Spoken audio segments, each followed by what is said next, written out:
जी, अस्सलाम वालेकुम साद, मेरी आवाज़ आ रही है आपको?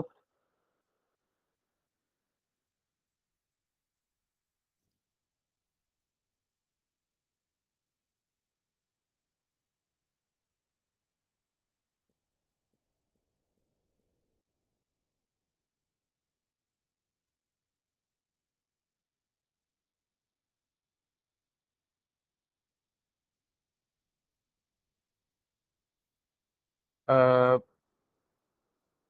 साद, कैन यू हियर मी?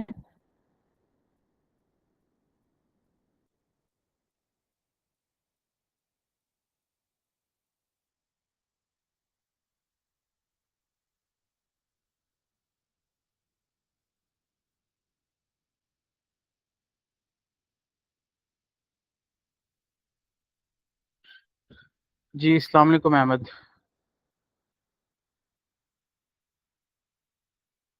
वालेकुम अस्सलाम, थैंक यू। अ, आपके जॉइन करने से जस्ट पहले मैं थोड़ा-सा इंट्रोडक्शन ही दे रहा था, आपका भी और आपके इनिशिएटिव का भी। तो लकीली आपने हमें जॉइन कर लिया and we are very honoured to have you guys with us during this week of our boot camp. तो मैं बस रिक्वेस्ट करूँगा कि एक दफ़ा बिफोर स्टार्टिंग द ट्रेनिंग अगर आप एक छोटा-सा ब्रीफ सा इंट्रोडक्शन दे दें कि सोसाइटी 5 है क्या? और ये इनिशिएटिव जो है वो आपने क्यों लिया और इसके पीछे कॉन्सेप्ट क्या है? जस्ट ब्रीफ 5 मिनट्स में अगर आप बता सकें, देन फिर हम अपनी ट्रेनिंग की तरफ मूव करते हैं। Thank you so much. सबसे पहले I am honoured to have you guys here. So basically ये आइडिया इनिशिएट हुआ था ये 2005 से। 2005 के अंदर एक बड़ी मशहूर ज़माना किताब लिखी गई थी, the singularity is near, by the famous author रे कर्जवियल। और उसके अंदर उन्होंने एक आइडिया पेश किया था सिंगुलैरिटी का। Singularity, what do we mean by singularity? That means कि एआई और ह्यूमन इंटेलिजेंस आपस में मर्ज करने जा रहे हैं, और उनके अल्फाज के अंदर जब ये दोनों आपस में मर्ज हो जाएंगे तो एंडलेस पॉसिबिलिटीज़ खुल जाएंगी और कुछ भी पहले जैसा नहीं रहेगा। ठीक है, तो इस आइडिया के ऊपर उन्होंने जब काम करना शुरू किया तो राइट अवे उनको फिर उन्होंने टॉप टियर की जो कंपनीज हैं उनके साथ कोलैबोरेट करना शुरू किया, और नेशनल लेवल के ऊपर बिलियंस ऑफ डॉलर्स की फंडिंग के साथ उन्होंने सेटअप इंस्टॉल किया। एंड राइट अवे उसके बाद बहुत सारा काम होना शुरू हो गया। मैं स्पेसिफिकली मैं कॉन्टेक्स्ट में बात करूँ सिलिकॉन वैली की, चीज़ें ऐसी चल रही थी यहाँ तक कि हम लोगों ने विटनेस किया 2018 के अंदर कि एआई ने एक नया बूम आया, एआई का नया बूम जो पोस्ट जीपीटी इफेक्ट के अंदर हमारे सामने जिसको हम सब विटनेस कर रहे हैं। इस दौर के अंदर एक और किताब लिखी जा रही है उसी रे कज़वियर साहब की, कि जिसमें उन्होंने बाकायदा नाम एक लफ्ज़ का इजाफा किया, दो लेटर्स का, द सिंगुलैरिटी इज़ नियरर। और उसमें उन्होंने दो डेट्स दिए इंपॉर्टेंट से। उन्होंने कहा कि बाय द ईयर 2029 हम सिंगुलैरिटी को अचीव कर लेंगे, and secondly by the year 2045 हमारा ब्रेन 10th मिलियंथ टाइम ज़्यादा इफेक्टिवली काम कर रहा होगा। तो ये पॉसिबिलिटीज़ हैं कि जिसकी तरफ हमारी तवज्जो थी, हमारी नज़र थी। अब इन तमाम तर चीज़ों को इंटीग्रेट करके सोसाइटी को हमने कैसे आगे लेके चलना है, इसके ऊपर फिर जापान की गवर्नमेंट ने एक इनिशिएटिव लिया और उन्होंने आइडिया फ्लोट किया कि we have to go for society 5.0। Society 5.0 की हिस्टोरिकल जो जितनी भी एवोल्यूशन है उसके ऊपर अभी साथ आपके सामने बात करेंगे, लेकिन उन्होंने बेसिकली पिच ये किया कि we are just approaching a time कि जहाँ पर फिजिकल स्पेस और साइबर स्पेस आपस में मर्ज करने जा रहे हैं, और टेक्नोलॉजी से मुताल्लिक लोगों को हमने कन्विंस करना है कि आपने सोसाइटी की बेटरमेंट के लिए काम करना है। और ये सोसाइटी की बेटरमेंट के लिए क्या काम करने की भी काफ़ी गहरा मौजू है कि आप इनोवेटर से कैसे एक्सपेक्ट करते हैं कि वो सोसाइटी के बेहतरी के लिए काम करेगा, क्योंकि we are witnessing new liberal late post capitalistic world के जहाँ पर हर चीज़ इस बेस के ऊपर तय की जाती है कि how much we are making a profit. Profit maximization is the only tool, और profit making is the only tool कि जिसके तहत चीज़ें इनोवेशन की तरफ चल रही हैं। तो ऐसे में एक बहुत इंपॉर्टेंट आइडिया लेके आए जापान के, नहीं सिर्फ प्रॉफिट मैक्सिमाइजेशन नहीं होगी, प्रॉफिट मैक्सिमाइजेशन के इस पूरे के पूरे स्ट्रक्चर के अंदर गवर्नमेंट इन होगी, और दैट विल मेक श्योर कि जो एक ऑर्डिनरी इनोवेटर है या एक स्टार्टअप चलाने वाला जो प्लेयर है मार्केट का, उसको हमने टिल्ड करना है कि आपने इस किस्म की इनोवेशन करनी है कि जिससे एक आम आदमी की जिंदगी में बेहतरी आए। वो एसडीजीज के वो तमाम तर गोल्स को मद्देनजर रखते हुए जापानीज गवर्नमेंट इस आइडिया को पिच पिच किया, देन इसको आगे लेके गए। तो हम उसी आइडिया को यहाँ पे रेप्लिकेट करना चाह रहे हैं, और रेप्लिकेशन का मतलब ये है कि हम अपने मखसूस कल्चरल तनाजुर में देख रहे हैं चीज़ों को, क्योंकि सोसाइटी 5.0 इशू जो वहाँ वेस्ट में चल रहा है, जो जापान में चल रहा है, उनके अपने इशूज़ हैं। उन इशूज़ को हम पाकिस्तान के कॉन्टेक्स्ट में लोकलाइज करके फिर हम ये देखना चाहते हैं कि हमारे यहाँ जितने भी इनोवेटर्स हैं, हमारे यहाँ जितने एक्सपर्ट्स हैं, जितने ट्रांसफॉर्मेशन एक्सपर्ट्स हैं, उनको हम एक पेज के ऊपर ले आए एंड देन पाकिस्तान के मुस्तकबिल का तयन करने की कोशिश करें। सो वी आर हैविंग कि एक बहुत बड़ी अपॉर्चुनिटी हमारे सामने मौजूद है एआई के इंट्रोडक्शन की वजह से। लेकिन इस इंट्रोडक्शन से हम लोगों ने अपने लिए, अपने सोसाइटी के लिए, अपने माशरे की फलाह बहबूद के लिए कितना कुछ कर सकते हैं, ये हमारा बेसिकली मौजूद है। तो हमारे थिंक टैंक इन्हीं मौजूद के ऊपर बहस कर रहे हैं। बाकी फर्दर डिटेल्स इंशाल्लाह हम अगले सेशन के ऊपर इस पर डिस्कशन करेंगे। Over to you, thank you. जी थैंक यू। जी थैंक यू सो मच। तो मेरा ख्याल है हम फॉर्मली अपनी ट्रेनिंग की तरफ बढ़ते हैं। साद आई बिलीव आप जो हैं वो next part of the training जो है वो डिलीवर कर रहे होंगे, तो ओवर टू यू साद। अस्सलाम वालेकुम। जी मेरी आवाज़ आ रही है, सबको ऑडिबल है? जी वालेकुम अस्सलाम। यस जी आप Audible and clear. Okay right. अच्छा, स्पेसिफिकली मुझे तो ये जो टास्क दिया गया था कि मैं सोसाइटी 5.0 के जो मेजर मॉड्यूल्स हैं या मेजर उसके जो की फीचर्स हैं उन पे बात करूं, और फर्दर उसकी जो कनेक्टिविटी है, क्लाइमेट चेंज, सस्टेनेबिलिटी और फिजिकल और साइबर स्पेसेस की इंटीग्रेशन, उस पे थोड़ा बहुत आप लोगों के सामने चंद मारूजात पेश करूं। पहले तो मैं समझ रहा था कि ये थोड़ा सा इंटरेक्टिव होगा। 2:30 तक तो मैं रेडी था, लेकिन फिर मुझे पता चला कि डिले हो गया, और अभी फिर जाहिर बात है निकलते निकलते मेरे पास थोड़ा टाइम कंस्ट्रेंट्स डेवलप हो गई इधर। एनी हाउ, फॉर्मली स्टार्ट करते हैं। आई बिलीव कि हमारे पास एक बहुत अच्छा डाइवर्सिफाइड जो है कैंडिडेट्स का पूल है। वो सब जो है बड़े डाइवर्स बैकग्राउंड से हैं, और सब हर किसी की, ज़्यादातर जो मेजरली मैंने रिव्यू किया था उसमें हर बंदा जो है अंडर ग्रेड डिग्री होल्डर है। तो मेरा नहीं ख्याल कि उसमें बेसिक्स की तरफ मुझे जाना चाहिए। अभी जो दो सबसे बड़े इश्यूज हैं, और मुझे लगता है कि एक ऐसी चीज जो हम मिस कर रहे हैं, मैंने पाकिस्तानी लिटरेचर में भी देखा है, ग्लोबली तो चलें वो चीज मिलती है, पाकिस्तान में एक ऐसी चीज है जो आपको बहुत कम ये हाईलाइट होती नजर आएगी, कि जो सोसाइटी 5.0 का की थीम है उसमें बेसिकली हम ये करना चाह रहे हैं कि जो ह्यूमन कॉग्निशन है उसको इन्फ्यूज करवा रहे हैं हम इंटेलिजेंट मशीन्स की सूरत में, या दीगर हमारे पास जो मशीन्स या डिवाइसेस आएंगी उनमें इन्फ्यूज करवाना चाह रहे हैं। अब जितने भी हमारे पास इंडस्ट्रियल रेवोल्यूशन या सोसाइटल रेवोल्यूशन के जितने भी फेजेस हैं, उनमें कहीं भी ऐसा नहीं हो सका कि इंसान की जो शऊर या कॉग्निटिव टेंडेंसीज हैं उनको किसी मटेरियल ऑब्जेक्ट के अंदर इन्फ्यूज करवाया जा सके। इसलिए जब हम ये बात करते हैं कि सोसाइटी 5.0 या इंडस्ट्री 5.0 की बात आती है, तो उसमें उसके जो प्रॉफिट्स हैं, जो बेनिफिट्स हैं, उसके साथ साथ उसके जो पेरिल्स हैं या डेंजर्स हैं, वो भी एक्सपोनेंशियली बढ़ जाते हैं। तो इसमें जो सबसे पहले बुनियादी चीज समझने की है कि हमारे पास इंडस्ट्री 4.0 में और सोसाइटी 4.0 में हमारे पास प्राइमरीली सिचुएशनल अवेयरनेस पे खासी हद तक काम हो चुका था। अब वन स्टेप फर्दर, जहां तक हमारे यहाँ अभी मैंने सुना कि मोहम्मद साहब जो है वो बता रहे थे कि 2029 तक जो है हम सिंगुलैरिटी की तरफ चले जाएंगे। मेरा ख्याल है कि मैं इस पे थोड़ा सा डिफर करता हूँ, गो कि उनकी इन डेप्थ स्टडीज और उनके एक्यूमेंट जो है मुझसे काफी कहीं ज्यादा है, लेकिन ऐसा पॉसिबल नहीं है। क्योंकि अभी आप देखें आर्टिफिशियल इंटेलिजेंस के जितने भी स्पेक्ट्रम हैं, हाँ वो आर्टिफिशियल जनरल इंटेलिजेंस हो, सुपर इंटेलिजेंस हो, या फिर जो डार्पा या दीगर एजेंसीज जिस तरह 8th जनरेशन की जो टेक्नोलॉजीज पे जा रहे हैं, उसमें मेरा नहीं ख्याल कि इतनी जल्दी हम सिंगुलैरिटी का जो टारगेट है उसको अचीव कर सकेंगे। उसके पीछे बहुत सारी वजूहात हैं। पाकिस्तान के कॉन्टेक्स्ट में हमने एक की चीज मिस की है हमेशा से। आप देखें हमारे पास जो इकोनॉमी थी वो शुरू में हमारी एग्रीकल्चरल थी, उससे हम आहिस्ता आहिस्ता ट्रांजिशन करते रहे इंडस्ट्रियल की तरफ, लेकिन वो समहाउ किसी अच्छी जानिब हम उसे गामजन नहीं कर सके, और फर्दर एकदम हमने जंप ऑन किया सर्विसेज बेस्ड इंडस्ट्री की तरफ। अब सबसे बड़ी जो चीज है, चले टेक्नोलॉजिकली तो हम इसको किसी भी तरह केटर फॉर कर सकते हैं, टेक्नोलॉजी ट्रांसफर हो गई या उसकी रेप्लिकेशन के थ्रू या वट एवर मीन्स हमारे पास पॉसिबली अवेलेबल हो, जिस तरह हम चाइना के साथ या दीगर एशिया पैसिफिक कंट्रीज के साथ मिलकर हम मिलिट्री साइड पे या दीगर इमर्जिंग एंड डिसरप्टिव टेक्नोलॉजीज में काम करते रहे हैं, उसमें तो खासी हद तक हम सक्सेसफुल रहे हैं। लेकिन सोसाइटी के एतबार से हमारे पास कोई ऐसी गाइडलाइंस नहीं है, या ऐसी मुस्लिम वर्ल्ड में भी हमें नहीं नजर आता कि सोसाइटल डायनामिक्स को इस तरह से इंटीग्रेट किया जाए मॉडर्न टेक्नोलॉजिकल एडवांसमेंट के साथ कि वो एक परफेक्ट हार्मनी के साथ चलें और बैलेंस्ड अप्रोच के साथ सस्टेनेबल तरीके से हम उसको फर्दर प्रोग्रेसिव तरीके से आगे लेके चल सकें। तो इस सिलसिले में ये ब्रेन चाइल्ड था सैयद मोहम्मद और एक दो हमारे दोस्त थे। उन्होंने कहा कि जी हमारे यहाँ कभी भी इन दोनों जो इनके दरमियान जो गल्फ है उसको ब्रिज अप करने की ऐसी कोशिश नजर नहीं आई। और ये आइडिया जब उन्होंने मेरे सामने प्रेजेंट किया तो मेरे लिए बहुत फैसिनेटिंग था।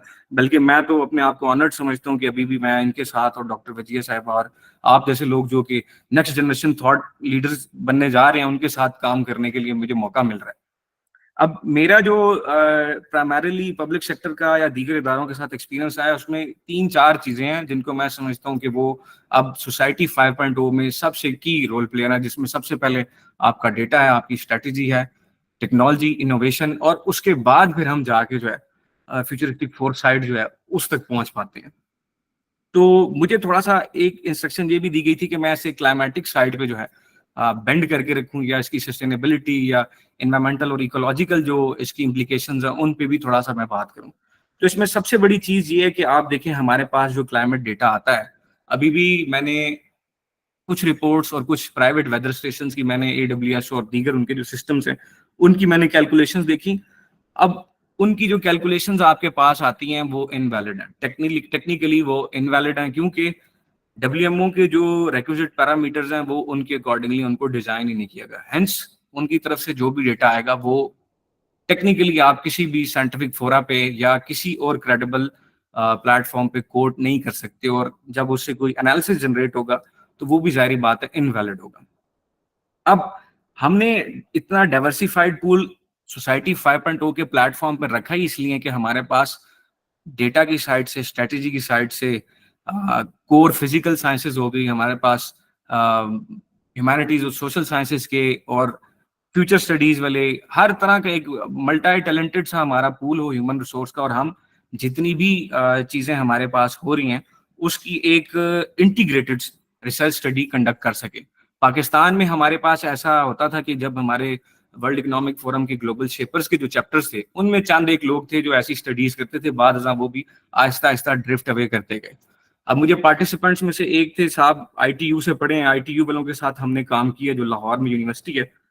उनकी जो पब्लिक पॉलिसी के कैंडिडेट्स हैं उनका एक फैकल्टी मेंबर जो वारसा से उनका MS था मुझे याद है, और डॉक्टर सईद साहब जो कि इंतकाल कर गए हैं, उनके साथ हमें काम करने का मौका मिला। वहां पे एक मुझे फ्यूचर स्टडीज के एक्सपर्ट नजर आए, और इस्लामाबाद में ये फोरसाइट लैब वाली मैम प्यूरिस चौधरी जो है। इसके अलावा मुझे ऐसा सच कोई स्टडी नजर नहीं आई। अब आप आ जाए स्ट्रेटेजी, टेक्नोलॉजी या इनोवेशन पे, उस पे पाकिस्तान में प्रेवलेंट सिनेरियो क्या है वो आपके सबके सामने है। उस पर मैं कोई कमेंट कर भी दूं तो मेरा नहीं ख्याल कि मैं आपके लिए कोई एनरिचिंग इनपुट दूंगा, वो ऑलरेडी आपको मुझसे ज्यादा बेहतर पता है।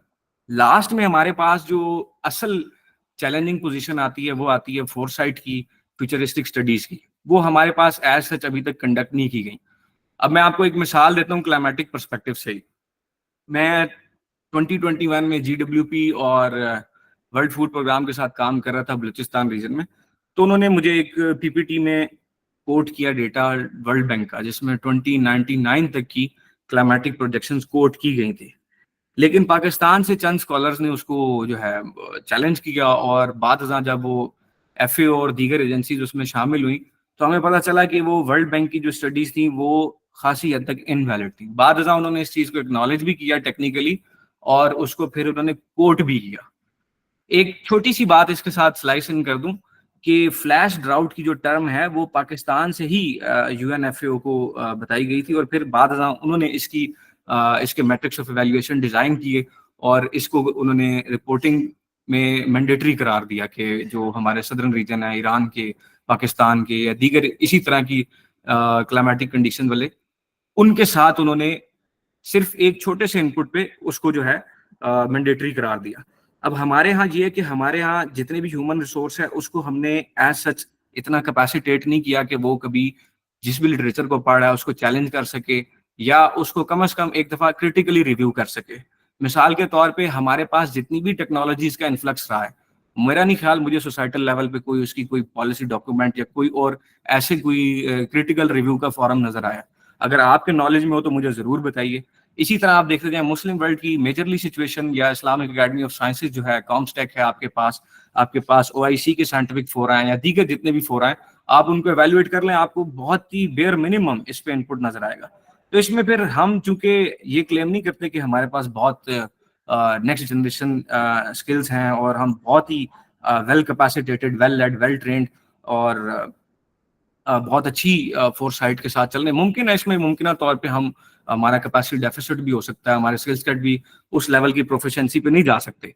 लेकिन हमने ये कोशिश की, हमने तमाम स्टेक होल्डर्स को एक दफा दिसंबर में जो है एक जगह यकजा किया, उनको एक इंटीग्रेटेड प्लेटफॉर्म दिया कि वो इंडिपेंडेंटली नॉन पार्टीजन तरीके से अपना ओपिनियन भी पेश करें और further future course of action जो है उसको चाक आउट करके अवामुन्नास के सामने प्रेजेंट करें।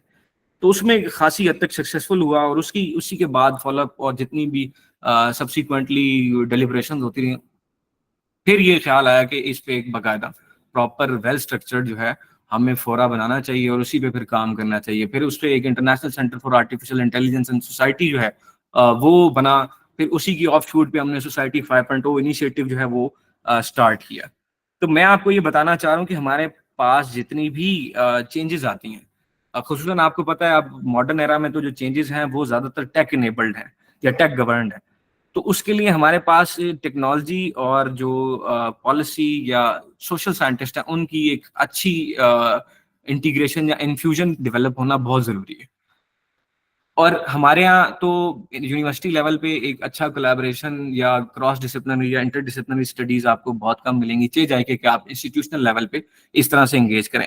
इसमें डॉक्टर हमारे जो हैं अजहर जौहर रहमान साहब और सैयद मोहम्मद जो है, इनकी काविश बहुत है कि उन्होंने दीगर रिलीजियस प्लेटफॉर्म की ऑर्गेनाइजेशन को भी एक्टिवेट किया, थिंक टैंक्स के साथ भी कोलैबोरेशन किया, यानी जितना हम कर सकते थे। और अभी पोटेंशियली ये IT मिनिस्टर को जो है इन्होंने अपना एथिकल AI डेवलपमेंट फ्रेमवर्क जो है वो प्रेजेंट करना था, लेकिन चूंकि आपको पता है कि वो मिनिस्ट्री अबॉलिश होने जा रही है सूनर और लेटर, इस वजह से वो जो मैडम शिजा फातिमा ख्वाजा है उनसे हमारी कोऑर्डिनेशन नहीं हो सकी कि हम उन्हें अपना प्लान ऑफ एक्शन और जो फ्रेमवर्क है और उसकी जो फर्दर डेवलपमेंट है उसके बारे में उनको अप्राइज कर सकें। तो ये सो फार सोसाइटी 5.0 का एक हैपहैज़र्ड किस्म का तारुफ है। और मैं चाहूंगा कि इस सेशन की एंड पे नमीर, मेरे ख्याल से इन्होंने सवाल पहले कंपाइल किए हुए हैं और दीगर भी जो मैं उसकी आपको एग्जांपल देता हूँ। मैं अभी आपके पार्टिसिपेंट्स में जो है देख रहा था कि एक कोई A लेवल के स्टूडेंट भी हैं। तो आप देखिए इसके लिए एक फेलोशिप ग्लोबली होती है नॉन ट्रिवियल के नाम से। उसमें वो क्या करते हैं कि बच्चों को ये टास्क देते हैं कि आप ग्लोबल इश्यूज जो एड्रेस करना चाहते हैं वो उसमें अप्लाई करें। 8 वीक्स की ऑनलाइन फेलोशिप से जब वो बच्चा निकलता है तो उसमें ज्यादातर मैंने देखा है कि फिलोसॉफिकल पैराडॉक्सेस के बारे में उसको ट्रेन करते हैं, नेक्स्ट जनरेशन टेक्नोलॉजीज हैं और ऐसी फ्यूचरिस्टिक स्टडीज के बारे में उसको ट्रेन किया जाता है जो कि आम आदमी या इवन आपको डॉक्टरल लेवल पे भी वो एक्सपोजर नहीं मिल सकता। अब होता क्या है कि उसी के साथ उन्होंने बाउंटी मनी भी रखी है $30,000 की, कि वो अगर इसको ग्लोबली किसी इंस्टीट्यूशन में जाके पढ़ के एड्रेस करना चाहता है तो वो कर सकता है। अब चूंकि ज्यादातर हमारे पास लोग एकेडमिया से हैं, मैंने देखा 2-3 इंडस्ट्री से हैं, तो आप मुझे कोई एक स्टडी कोट करें पाकिस्तान की जो फ्यूचर के हवाले से हो और उसमें कोई बहुत अच्छी वेल स्ट्रक्चर्ड प्रेजेंटेशन हो और उसका कोई टेंजिबल डेटा हो और उसकी वैलिडेशन इवन आप डेवलपिंग वर्ल्ड से या डेवलप वर्ल्ड से मुझे कोई कोट कर दें। आप में से कोई काइंडली बताएगा मुझे कोई ऐसी, बेशक आप लोग ज्यादातर एनवायरमेंटल डोमेन के, एनी स्टडी आप कोट कर दें, फ्यूचरिस्टिक स्टडी जो पाकिस्तान ने कंडक्ट की हो या पाकिस्तान के प्राइवेट या पब्लिक सेक्टर इंस्टीट्यूशंस ने और उसको वैलिडेट किया गया हो ग्लोबली। आपकी माइंड में कोई आती है, क्लिक करती है तो मुझे जरूर बताइए।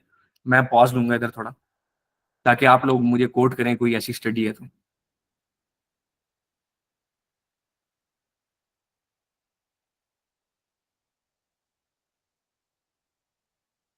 आई बिलीव ये पार्टिसिपेंट्स को ये इजाजत दी गई है कि वो अपना माइक जो है वो अनम्यूट करके कोई अपना इनपुट देना चाहें तो दे सकते हैं। नमीर क्या कोई देना चाह रहा है? किसी ने कोई हैंड रेस किया हो या कुछ इस तरह की मेंशनिंग आई हो? नहीं नहीं, अभी तक तो ऐसा कुछ नहीं है। अच्छा, अब मैं आपको बताता हूं। देखें, अब इसमें हमारे पास एक स्टडी हुई थी, Pakistan state of future index, वो भी ये फोरसाइट लैब ने कंडक्ट की थी, जिसमें मेरे ख्याल से मोर देन 50 वेरिएबल्स जो है उनको ट्रैक करके उनकी फ्यूचरिस्टिक प्रोजेक्शंस बनाई गई थी। और वो मेरे ख्याल से लॉन्च हुआ था 2017 में। उसके बाद से लेके अब तक मुझे कोई ऐसी ऑल इनकम पासिंग स्टडी नजर नहीं आई। आप को मैं एग्जांपल देता हूँ, अभी प्राइम मिनिस्टर ने कोट किया था हमारे सामने फिश की रेटिंग को, कभी वो मूडीज की रेटिंग को कोट करते हैं। आप कभी उनकी जो डेकेडल फोरकास्ट या असेसमेंट होती है उसको जाके सब्सक्राइब करें या परचेज करने की कोशिश करें, आपको कोई भी $10,000 से कम नहीं मिलेगी। और वो लोग बहुत इजीली लेते भी हैं। आप मिलेनियम प्रोजेक्ट की स्टडीज देख लें, दीगर देख लें, वो हाईली स्पेशलाइज्ड नॉलेज होता है और वो अवामुन नास तक कभी पहुंचता ही नहीं है। मेरा यहाँ कोई कॉन्स्पिरेसी थ्योरी इंस्टिगेट करने का मकसद नहीं है, मैं सिर्फ आपको ये बताना चाह रहा हूँ कि हमें इस चीज में सबसे बड़ा डेफिसिट नजर आया कि जितनी भी सोसाइटल फेजेस आए हैं हमारे पास रेवोल्यूशन के, प्राइमरीली वो उसमें 3 कंपोनेंट्स थे, सोशो इकोनॉमिक था, कल्चरल था और टेक्नोलॉजिकल था। लेकिन अब जो चीज आ रही है उसमें सुप्रीमेसी जो है वो टेक्नोलॉजिकल डायमेंशन की है, और उसकी सबसे बड़ी जो कह लें कि आप एनरिच्ड मैनिफेस्टेशन है वो हमारे पास आर्टिफिशियल इंटेलिजेंस की और ईडीटी की कैटेगरी, मतलब इमर्जिंग एंड डिसरप्टिव टेक्नोलॉजीज की। तो हम अगर इस फेज ऑफ टाइम में अगर हम पीछे रह जाते हैं, हम अपने आप को उसके साथ अलाइन करके फर्दर प्रोग्रेसिवली आगे मार्च नहीं करते, तो मेरा ख्याल हम पीछे रह जाएंगे। और इसमें सोसाइटी एस 5i जो है, इसके तमाम तर मेंबर्स जो हैं उनका बहुत इनपुट है कि उन्होंने इस फोरम को इंटैक्ट रखा है और हमें जोड़ के रखा है कि हम इस पे एक फ्यूचरिस्टिक स्टडी भी कंडक्ट करें और रेलेवेंट स्टेक होल्डर्स जो हैं, चाहे वो पाकिस्तान में, globally, preferably with in the Islamic world, उनको एंगेज करके हम एक मल्टी टीयर्ड स्टडीज कंडक्ट कर सकें। तो ये मेरी तरफ से एक शॉर्ट सा इनपुट है सोसाइटी 5.0 के कॉन्टेक्स्ट में। हाँ, अगर आपका एनवायरमेंटल सस्टेनेबिलिटी या क्लाइमेट चेंज वाली साइड इंटरेस्ट है, तो मैं अपने जो मैंने 5 आपको मैट्रिक्स बताए हैं, डेटा, स्ट्रेटजी, टेक्नोलॉजी, इनोवेशन और फ्यूचरिस्टिक स्टडीज, इसमें आप पॉलिसी को भी स्ट्रेटजी के साथ क्लब कर सकते हैं। इस पे कोई स्पेसिफिकली आपका क्वेश्चन है, क्योंकि मेरी जो वर्किंग रही है वो प्राइमरीली इन्हीं डोमेन्स की क्रॉस जंक्शन पे रही है, और अभी जो मैं स्ट्रेटेजिक पार्टनरशिप्स को देख रहा हूँ, तो मैं आपको इस पे अगर मुझे स्पेसिफिकली टारगेटेड सवाल आ जाए तो मैं बहुत अच्छा एड्रेस कर सकूंगा। मैं आपको सामने एक सवाल छोड़ता हूँ। मुझे एक पार्टिसिपेंट है, उन्होंने कोट किया हुआ था कि लीड की सर्टिफिकेशन, या उन्होंने कोई इस तरह कोट किया हुआ था। तो मैं बेसिकली ये समझ रहा था कि मुझे दफातन एक ख्याल आया कि जब मैंने ट्रैवल किया बलूचिस्तान और साउथ पंजाब में, या even far flung area Sindh के, उसमें मुझे मड हाउसेस बहुत ज्यादा नजर आए। हमने कभी इसकी केस स्टडी कोट नहीं की। हम बलूचिस्तान में इंडिजिनस नॉलेज को और इनसाइट्स को साइड पे करके कारेज का सिस्टम हमने रिप्लेस किया, लेकिन जो हमने सोलर बेस्ड वाटर ट्यूबवेल्स की पंपिंग स्टार्ट की, उससे आप देख लें कि वाटर टेबल का क्या हाल है। तो हमें मुझे एक चीज मैं आप सब पार्टिसिपेंट्स को बड़ी ऑनेस्टी के साथ और बड़े ऑप्टिमम कॉन्फिडेंस के साथ ये कह सकता हूँ कि हमारे पास भी बहुत सारी ऐसी चीजें हैं, हमारे पास भी इंडिजिनस नॉलेज या आप कह लें विजडम है, जिसको हम अभी तक मार्केट नहीं कर सके। हमने खुद ही उसको डाउन प्ले कर दिया चे जाएगी कि हम उसे ग्लोबल फोरम पे ले जा सकें या उसकी कोई मैट्रिक्स डिजाइन कर सकें। चलें जी, तमाम तर ISO सर्टिफिकेशंस को साइड पे रख दें, जो छोटे मोटे गाइडिंग प्रिंसिपल फ्रेमवर्क हैं या पॉलिसीज हैं, वो पाकिस्तान से या इस्लामिक वर्ल्ड से क्यों नहीं जनरेट हो सकी? आपको बहुत सारे अफ्रीकन कंट्रीज इस पे लीड नेता नजर आएंगे। आप कभी ग्लोबल फोरा पे चेक कर सकते हैं मेरी चीजों को, और मैं आपको उसके विजुअल प्रूफ भी दे सकता हूँ। लिटरेचर में भी मिलेंगे आपको, इंटरनेशनल रिपोर्ट्स में भी मिलेंगी। मैं आपके सामने एक बात रखता हूँ, उससे आपको अंदाजा हो जाएगा कि इस मसले की सेंसिटिविटी क्या है। पाकिस्तान को फॉरेन अफेयर्स जो हमारा UN मिशन है, उन्होंने इधर मोफा इस्लामाबाद को लिखा कि वर्ल्ड मेट्रोलॉजिकल ऑर्गेनाइजेशन जो है, उसके हर 4 साल बाद कांग्रेशनल सेशन होते हैं, और पिछले 2 सेशंस में पाकिस्तान एब्सेंट रहा है। ठीक है, जब पाकिस्तान एब्सेंट रहा है तो उसके नए कमीशन जो बने हैं साइंटिफिक, या उसमें जितनी भी ग्लोबल नॉलेज ट्रांसफर है, कोलैबोरेशंस हैं या पार्टनरशिप्स हैं या नेटवर्क्स जो डेवलप हुए हैं, उससे पाकिस्तान महरूम है। अब पाकिस्तान में आज तक ये क्वेश्चन तो नहीं रेज हुआ। पाकिस्तान में आप देख लें कि जो COP28 में बंदे गए हैं, वो NDMA के और क्लाइमेट चेंज के या चंद एक एक्टिविस्ट हैं, जिनको क्लाइमेट या एनवायरमेंटल साइंसेस की शायद कोई, मेरे ख्याल से ABC भी प्रॉपरली नहीं आती। मैं आपको पूरी कॉन्फिडेंस से ये कह रहा हूँ, ये नहीं कि मैं आपको कोई ढके छुपे कह रहा हूँ। आप मुझे इस चीज को चैलेंज भी कर सकते हैं, मैं आपको उसका जरूर वैलिड जवाब भी दूंगा क्योंकि मैंने WMO की और दीगर UNEP की तमाम तर मैनुअल्स भी पढ़ रखे हैं, उनके साथ मैंने काम भी किया है ऑफिशियली भी और अपने पब्लिक सेक्टर में आने से पहले भी। और आप देखें बहुत सारे लोग इस पे stake holder ministry of climate change को भी समझते होंगे, लेकिन मैं नहीं समझता। और सस्टेनेबिलिटी पे जहां तक पाकिस्तान की मार्केट है उस पे भी मेरे ख्याल से इबादत भाई इधर अवेलेबल हैं, और नमीर आप भी जो हैं इस पे बहुत ज्यादा वेल एक्वेंटेड हैं। आपको भी पता होगा कि स्टैंडर्ड डिजाइन करने में या गाइडिंग फ्रेमवर्क्स बनाने में हमारे यहाँ बहुत ही बेयर मिनिमम काम हुआ। अगर हम नहीं भी उस लेवल का काम कर सके, लेकिन जितनी सक्सेसफुल हमारी स्टोरीज रही हैं हमने उनको भी बहुत अच्छा पिच इन नहीं किया। इसीलिए हमारी जब पोटेंशियली कोलैबोरेशन या पार्टनरशिप्स इस्टेब्लिश नहीं होती तो हम ग्लोबल कम्युनिटी जो कि इस टाइम दुनिया को डिक्टेट कर रही है उससे कट ऑफ हो जाते हैं। लेकिन सोसाइटी 5.0 में हमने कोशिश की है कि हम अपना सबसे बड़ा ये जो वीकनेस पॉइंट है इसको सबसे पहले एड्रेस करें, बाकी चीजें साथ साथ इन पैरेलल वो दीगर टेक्निकल स्पेक्ट्रम है उन पे चलती रहेंगी। तो मैं आपसे रिक्वेस्ट करूंगा कि नवीर काइंडली किसी के स्पेसिफिकली कोई क्वेश्चंस हों। मैंने आपको प्री डिफाइन कर दिया कि डेटा, स्ट्रैटेजी, टेक्नोलॉजी, इनोवेशन या फ्यूचरिस्टिक स्टडीज, पॉलिसी को आप स्ट्रैटेजी के साथ ही जो है क्लब कर दें। किसी के क्वेश्चंस हो तो मैं उसको बहुत अच्छे से एड्रेस कर सकूंगा, बजाय इसके कि अगर आप मुझे बोलने का मौका देंगे तो डॉक्टर वजिया साहिबा भी अवेलेबल हैं, वो शी हरसेल्फ जो है एक रिकॉग्नाइज्ड अथॉरिटी हैं और उन शायद मुझसे एक्सपोनेंशियली बेटर आपको एजुकेट कर सकती हैं। मेरे ख्याल से आप वो लीड लेना चाहें या आप क्वेश्चंस लेना चाहें तो ये आपकी चॉइस है। जी थैंक यू सो मच साद।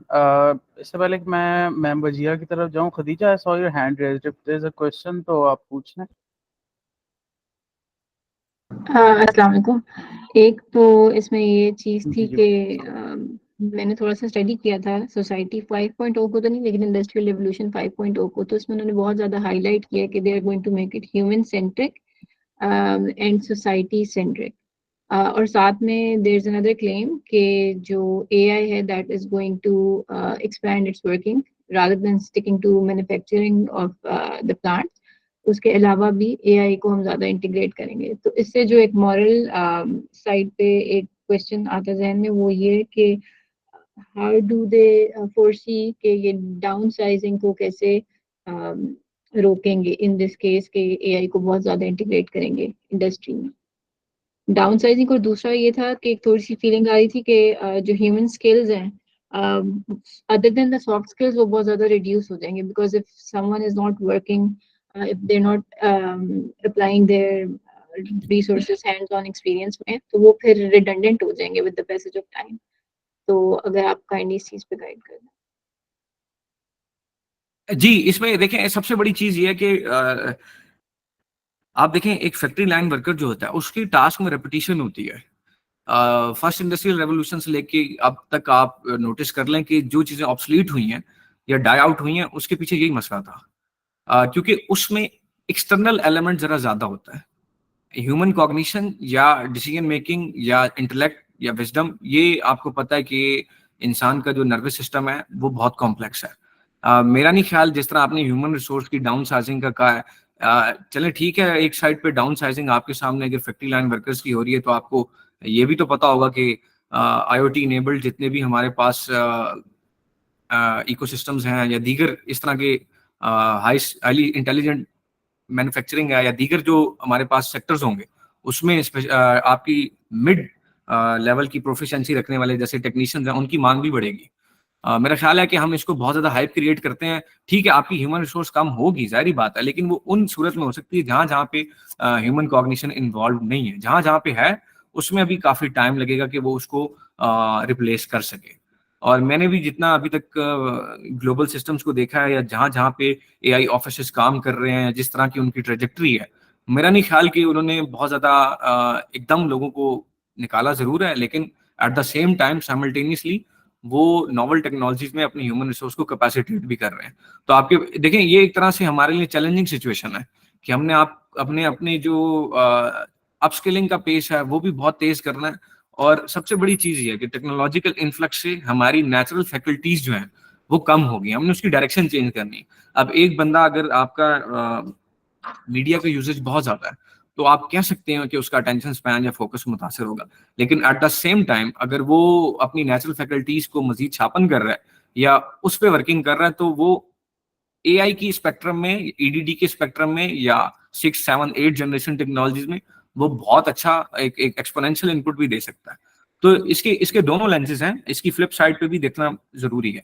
मेरा नहीं ख्याल कि अगर हम आवाम को ये बताते रहें कि ऐसा होने वाला है, खतरा, मतलब एक खदशात ही उनमें डेवलप करते रहेंगे, तो मेरे ख्याल से उनकी जो इनर अर्ज है या इनर ड्राइव है, मेहनत की, लगन की, या चैलेंजिंग सिचुएशन में उसको फेस करने की, रेजिलियंस की, वो चीज शायद कम हो जाती है। तो मैं स्कूल ऑफ थॉट को ज्यादा सब्सक्राइब नहीं करता, मतलब टेक्निकल ग्राउंड्स पे भी और ह्यूमन ग्राउंड्स पे भी।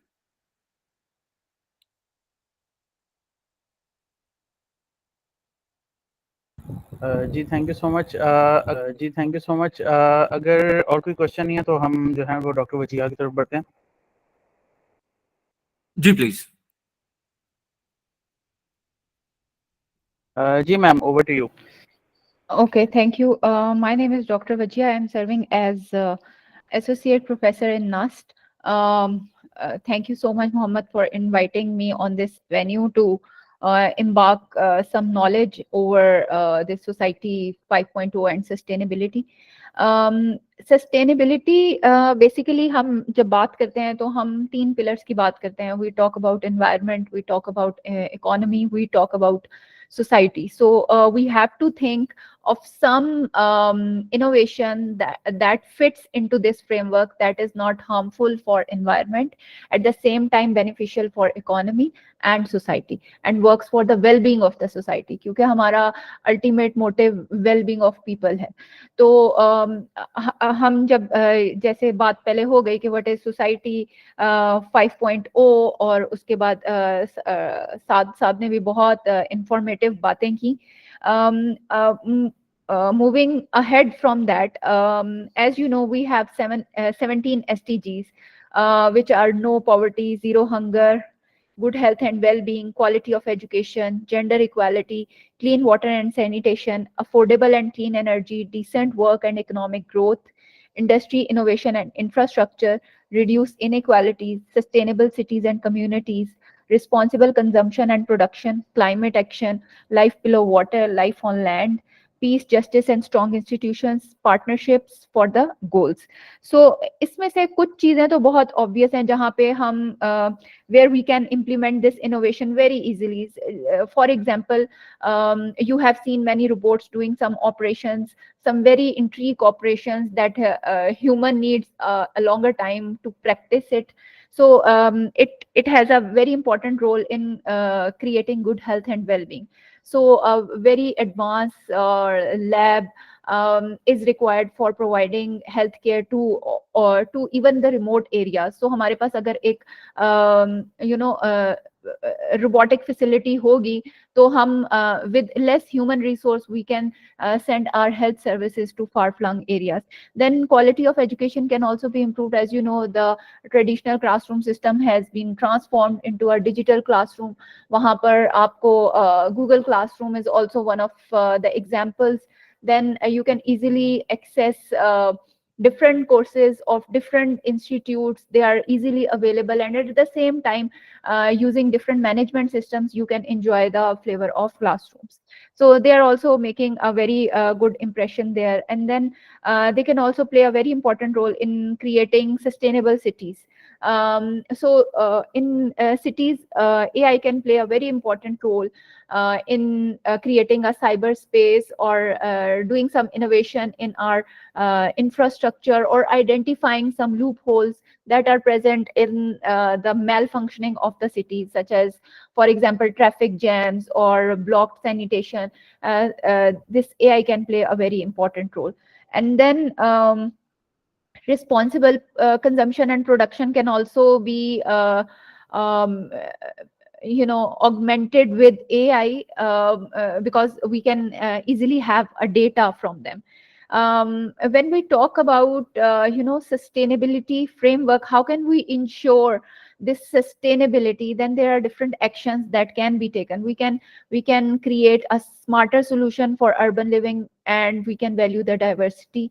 And then we can also create some local and decentralized power microgrids that are equipped with AI, and those are not involved in responsible production but also involved in responsible consumption.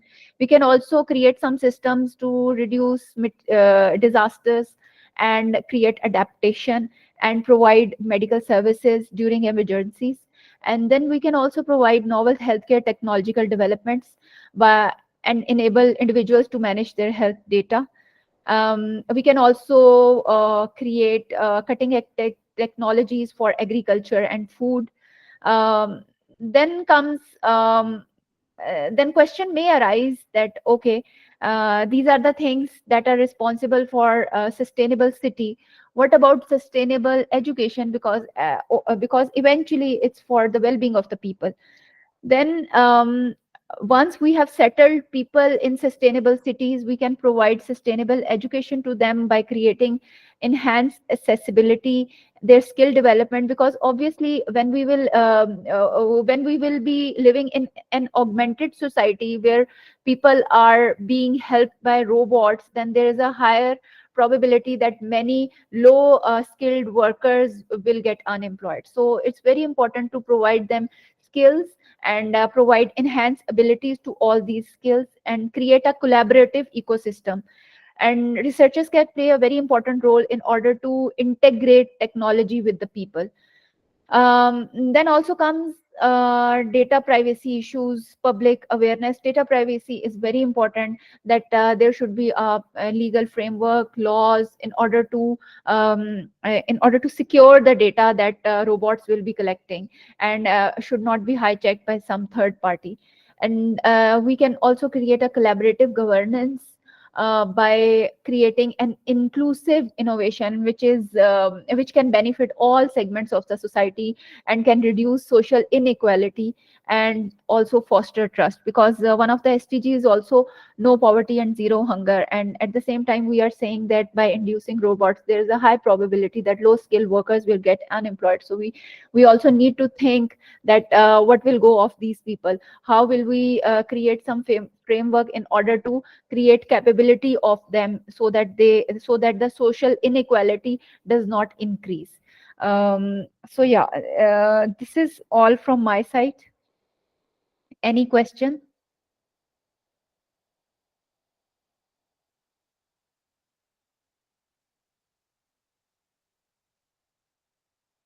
I think there is no question so far. Thank you so much.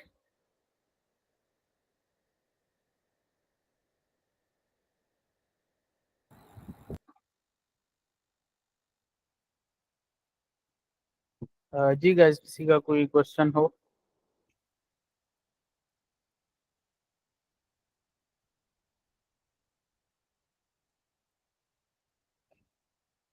Chale, I would like to add something, and maybe you can take it as a question or a comment. It's both to Dr. Vajia या साथ जो भी आप में से इसके ऊपर comment करना चाहे. I just wanted to know कि सोसाइटी 5.0 की जो इंटरवेंशन हम इसको कह सकते हैं, definitely because it's not a large scale thing for now. अभी आप लोगों ने जितनी बात की इसकी टुवर्ड्स रिसर्च ही इसको मतलब रिसर्च तक ही इसको महदूद रखा है. तो माय क्वेश्चन वुड बी कि इसको प्रैक्टिकली मैच्योर होते हुए या इसको प्रैक्टिकली नर्चर होते हुए इस पूरे आइडिया को और उस टेक्नोलॉजी को जो सारी आप लोगों ने बातें की, व्हाट डू यू सी आगे अगले कितने सालों में हम देख सकते हैं कि सोसाइटी 5.0 जो है वो प्रैक्टिकली हमें नज़र आएगी हमारे इंडस्ट्रीज में या हमारे कॉर्पोरेट सेक्टर में, एकेडेमिया में इन्वॉल्व होती हुई?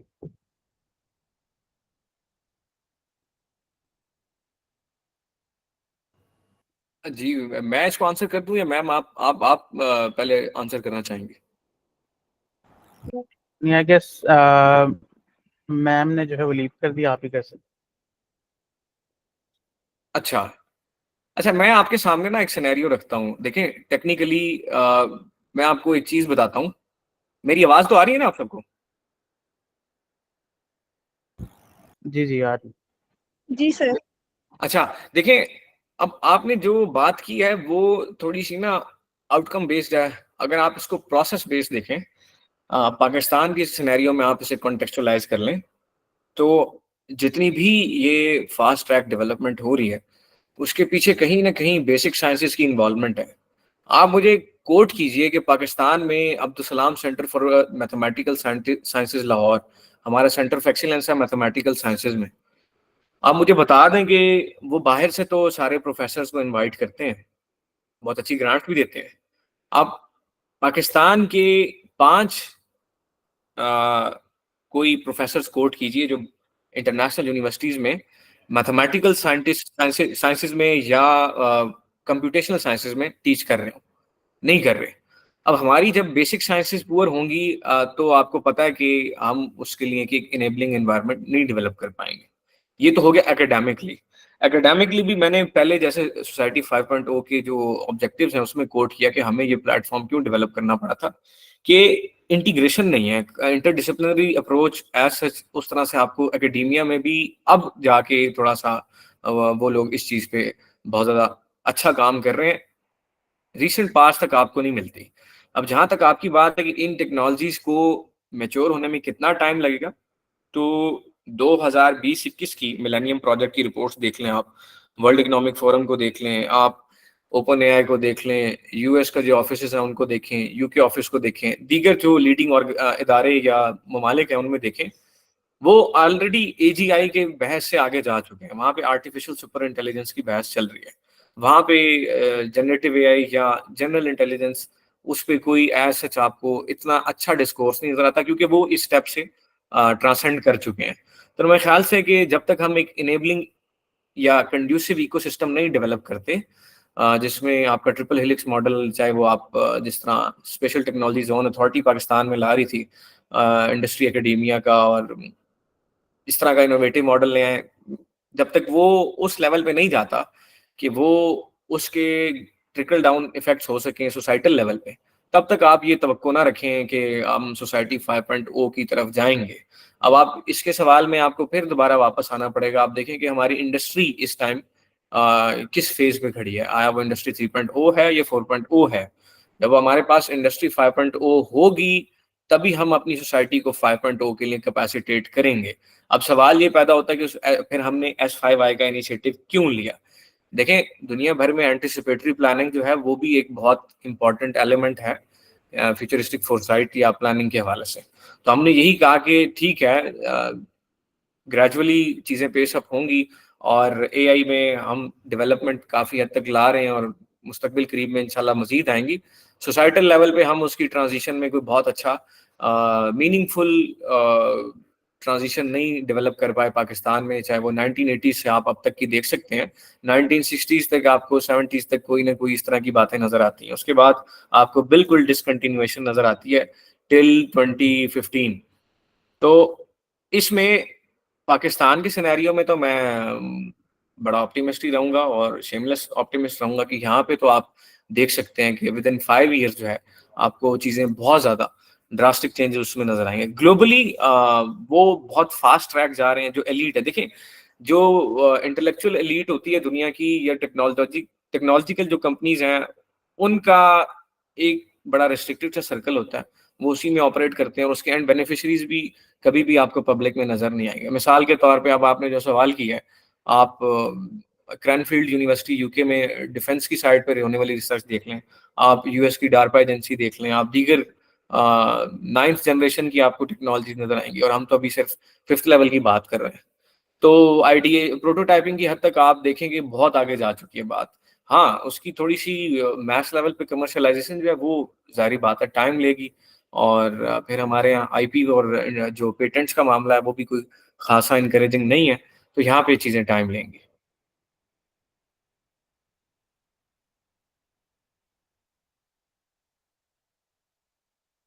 जी नवीर प्लीज। हमारे पास चैट के अंदर एक क्वेश्चन है जी साथ, हमारे पास चैट के अंदर क्वेश्चन है कि society 5.0 how would it align with sustainable development goals and what actions are being taken to ensure sustainability within this framework? जी जी जी, ये मैंने देख लिया। आप देखें, सोसाइटी 5.0 में जो प्राइम सुप्रीमेसी या सबसे ज्यादा जो सेंट्रल पोजीशन दी गई है वो ह्यूमन सेंट्रिक होने को दी गई है। अब जब ह्यूमन सेंट्रिक होने को दी गई है तो आपको पता है कि ह्यूमन जो है बाय नेचर जो उसकी बर्थ है और जो उसकी जो नर्वस सिस्टम और साइकी डेवलप की गई है वो नेचर से अलाइंड होती है, अनलेस उसके अंदर कोई इस तरह की जो वाइसेस या इस तरह की कोई उसकी जो दूसरी साइड नेगेटिव साइड को आप ज्यादा इंस्टिगेट ना करें, तो वो ज्यादातर नेचर से अलाइंड ही चलता रहा है। लेकिन अब आपको पता है जिस तरह अब जो हमारे पास जैसे जैसे इंडस्ट्रियलाइज होते गए हम, हमारे पास फैसिलिटीज आती गई, फैसिलिटीज के बाद डिवाइसेस, मशीन्स, गैजेट्स, और हम फिर नेक्स्ट जनरेशन ऑफ टेक्नोलॉजीज में चलते गए, तो ये सारी चीजें as a force multiplier act करती हैं। और जब ये सारी चीजें फोर्स मल्टीप्लायर के तौर पे एक्ट करती हैं तो ये दोनों तरफ, आइदर गुड वे और बैड वे, दोनों तरह से अफेक्ट करती हैं। अब एसडीजीज के साथ किस तरह अलाइन करते हैं, इसमें सबसे बड़ी बात यह कि आपकी एसडीजीज का जो प्राइम फोकस है वो क्या है? ह्यूमन डेवलपमेंट है, ह्यूमन प्रॉस्पेरिटी है, एनवायरमेंटल कंजर्वेशन है, और सबसे बड़ी चीज जिसको अभी अचीव करना मुश्किल है, जो मैम ने भी और आपने भी, मोहम्मद साहब ने भी मेंशन किया कि हमारे पास जो सोशल डिस्पैरिटीज और इनइक्वालिटीज हैं उनको एड्रेस करना जरूरी है। तो ये अब हमारे पास ये प्रेरोगेटिव है कि हम इसे एज अ टूल फॉर जो है ग्रेटर गुड के तौर पे यूज करें या फिर हम अपनी नेफेरियस डिजाइन के लिए करें। तो इसको बिल्कुल एज अ फोर्स मल्टीप्लायर हम यूज कर सकते हैं, और अगर हमारे पास इस तरह के गवर्निंग मैकेनिज्म्स रहें और उसके साथ साथ थोड़ी सी लीगल बाइंडिंग या इन्फोर्समेंट भी ऐड हो जाए तो हम एसडीजीज अचीव कर सकते हैं। अब इसमें एसडीजीज में आपको पता है कि चाइना की एग्जांपल आप देख लें कि मोर और लेस तकरीबन कितने ही आप पाकिस्तान से 4 टाइम्स ज्यादा पॉपुलेशन को वो पॉवर्टी लाइन से ऊपर ले आए, और उन्होंने काफी अपने बेंचमार्क्स अचीव किए। अगर आप सीसीपी की लास्ट प्लीनरी सेशंस की, अगर आप जो प्रेसिडेंट जी की जो स्पीच है उसको पढ़ें या उनका जो एसएनटी का कमीशन है उसकी रिपोर्ट पढ़ें, तो उन्होंने मेरे ख्याल से बाज पहलुओं में एसडीजी से अच्छे मैट्रिक्स ऑफ इवैल्यूएशन दिए, और वो एक मॉडरेट सोसाइटी की तरफ जाना चाहते हैं। मेरे ख्याल से मॉडरेशन का कंपोनेंट आपको इस्लाम में भी नजर आएगा, और उसी गाइडिंग प्रिंसिपल को लेके हमने भी अपना इनिशिएटिव रखा कि हम इनके दरमियान एक हार्मनी कैसे अचीव कर सकते हैं। और आगे अब लास्ट जो चीज है कि इंश्योर कैसे किया जाए सस्टेनेबिलिटी इसी फ्रेमवर्क में।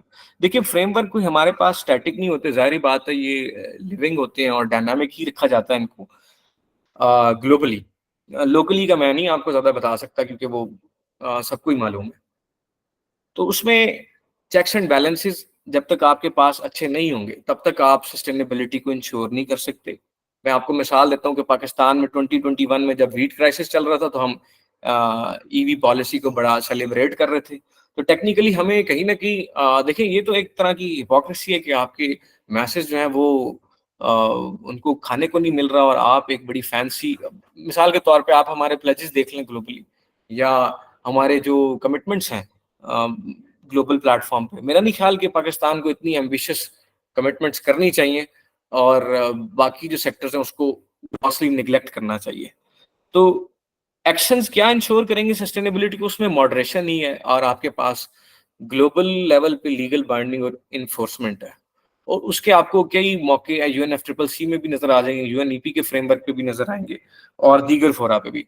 काफी गवर्नमेंट्स हैं जिन्होंने काफी अच्छे इनिशिएटिव लिए हैं, और सस्टेनेबिलिटी के लिए देखिए हम भी काफी दफा इनिशिएटिव लेते हैं, लेकिन हमारा मसला डिसकंटिन्यूटी का रहा है कि हम उसको प्रोलॉन्ग अरसे तक नहीं कंटिन्यू कर पाते।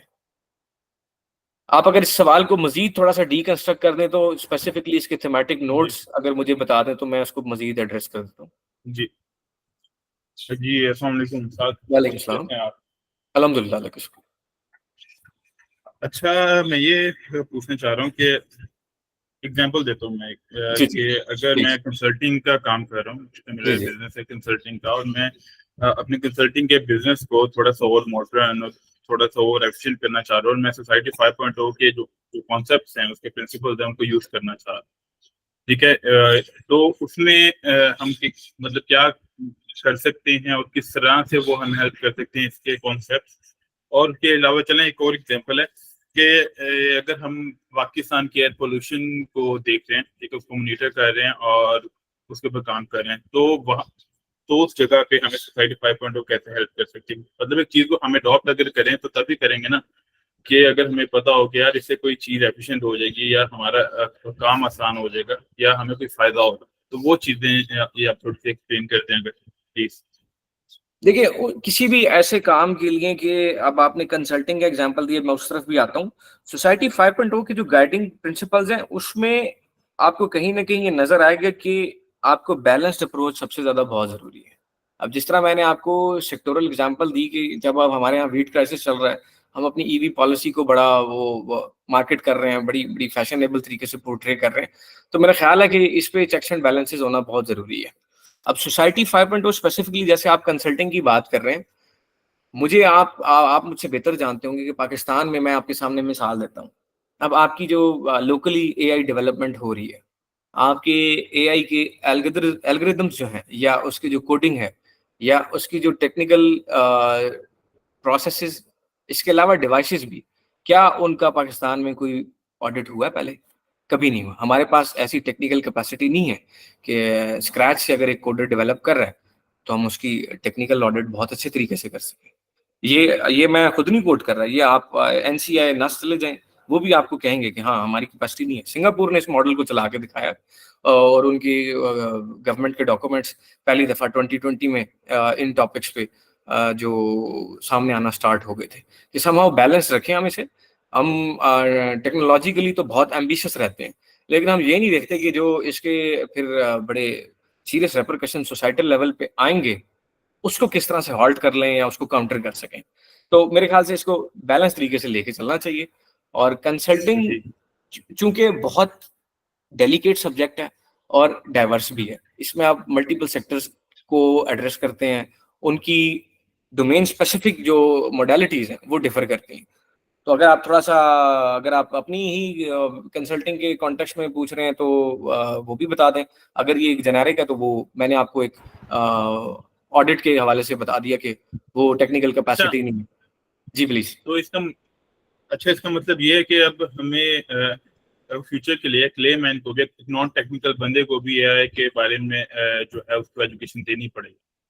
लाइक एग्जांपल देता हूँ कि कोई आर्ट्स का बंदा है जो आर्टिफिशियल इंटेलिजेंस को कहीं ना कहीं यूज कर रहा है अपने काम, या कोई वो कंटेंट राइटर है, ठीक है, तो वो एआई को कहीं यूज कर रहा है, तो क्या उसको भी हमें जो है इसकी टेक्निकलिटी इसके बारे में एजुकेशन देनी पड़ेगी ताकि वो जो एक ह्यूमन सेंट्रिक वाला मामला है वो रहे?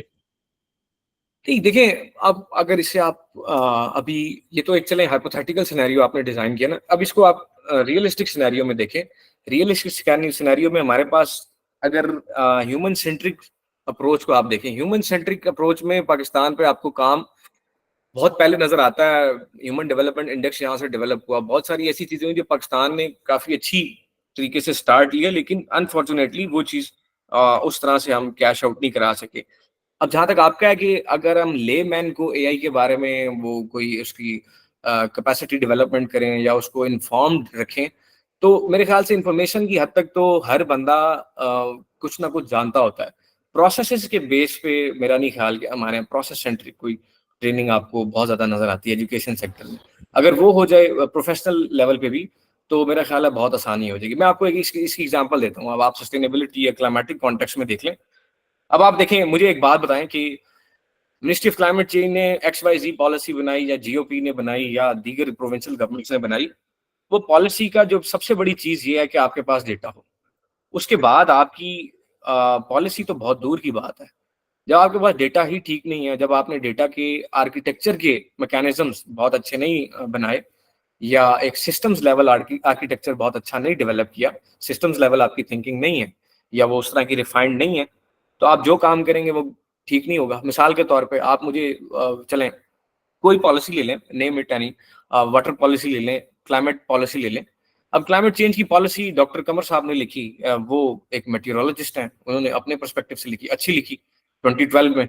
उसके बाद देखें हमारे पास रिवाइज होकर जो 2021 का कोई डॉक्यूमेंट है, मेरा नहीं ख्याल कि वो किसी तौर भी पाकिस्तान जैसे कॉम्प्लेक्स एनवायरनमेंट के कंट्री के लिए पॉलिसी डॉक्यूमेंट है। अब मैं आपको बड़ा ऑनेस्टली बता रहा हूँ, जिन्होंने लिखी है वो मेरे खुद बॉस रहे हैं और वो भी IUCN में भी काम कर रहे हैं, वो दीगर ग्लोबल फोरा पे भी बहुत अच्छा एडवाइस करते हैं।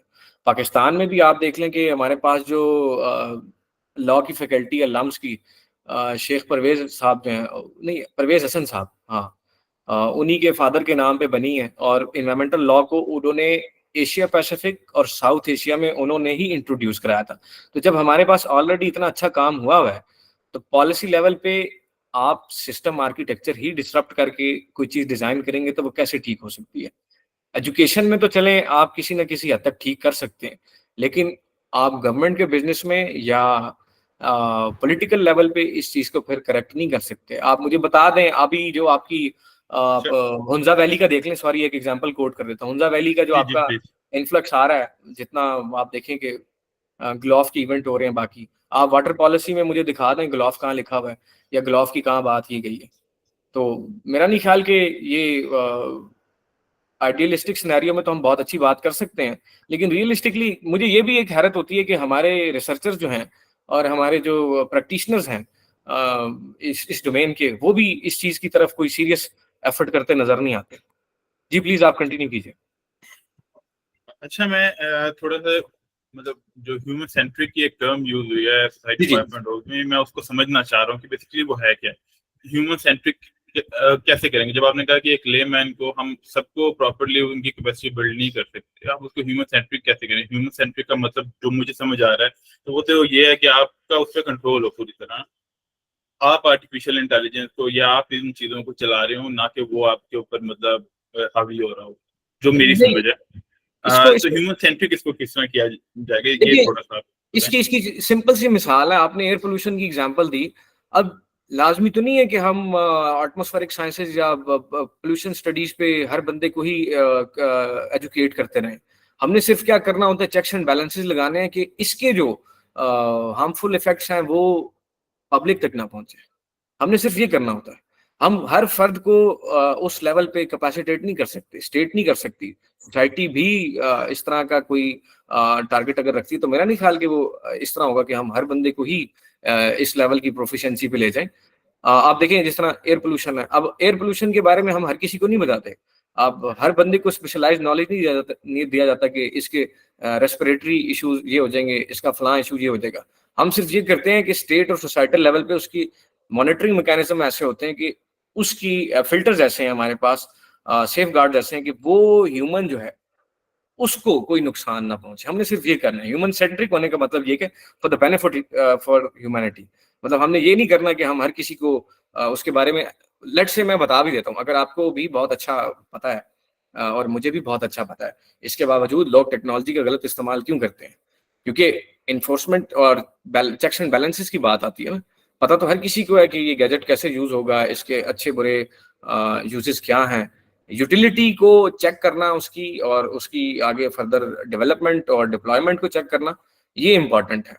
और यही सोसाइटी 5.0 में है कि फिजिकल और साइबर स्पेस की जो इन्फ्यूजन है उसको एक तरह से रेगुलेटेड रखा जाए। मैं कंट्रोल्ड नहीं कहूंगा, वो लफ्ज थोड़ा सा डिफरेंट मीनिंग रखता है। रेगुलेट किया जाए, और रेगुलेट भी या ब्रिडल उसको इस डायरेक्शन में किया जाए कि वो इंसानियत के फायदे का बाइस हो। अच्छा, अभी पाकिस्तान आर्मी जो जो एक फायरवॉल वाला मामला करिए, तो क्या वो भी सोसाइटी 5.0 नहीं, उसके मेरा लिए नहीं आएगा? ख्याल। देखिए, अव्वल तो ये मिसकॉन्सेप्शन है कि ये मिलिट्री की कोई अटेम्प्ट है। मिलिट्री की अटेम्प्ट कतई नहीं है। इसमें पीटीए जो है वो एक ऑटोनोमस ऑर्गेनाइजेशन है, और रूल्स ऑफ बिजनेस जो पाकिस्तानी स्टेट के जो एक हमारे जो क्या लें कि गाइडिंग डॉक्यूमेंट होता है कि कोई भी स्टेट कैसे ऑपरेट करेगी, वो मामला नहीं है जो अवामुन नास समझ रहे हैं ना, ऐसा कुछ है। और आप अगर ऐसा कुछ करते भी हैं तो मेरा नहीं ख्याल कि हम इतनी बड़ी चीज को फिल्टर कर सकते हैं। हाँ, चाइनीज करते हैं और उन्हीं का मॉडल हमने थोड़ा सा रेप्लिकेट करने की कोशिश माजी में भी की है, अब भी कर लें।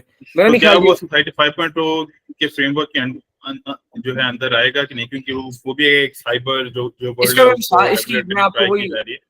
मैं आपको वही मिसाल देता हूँ कि चाइनीज ने बहुत ज्यादा इस तरह की सर्वेलियंस और आईएसआर अपने रखे हुए मैकेनिज्म, उनके कमांड एंड कंट्रोल सिस्टम ऐसे हैं, तो वो ठीक है, वो उसके बेनिफिट के लिए काम भी कर रहे हैं, और उन मॉनिटरिंग के लिए रखे हैं, क्राइम प्रिवेंशन है उनकी या दीगर जो भी उनके स्टेट के ऑब्जेक्टिव्स हैं उसके लिए वो कर रहे हैं, और उसके आपको अच्छे और बुरे दोनों नताइज नजर आ रहे हैं।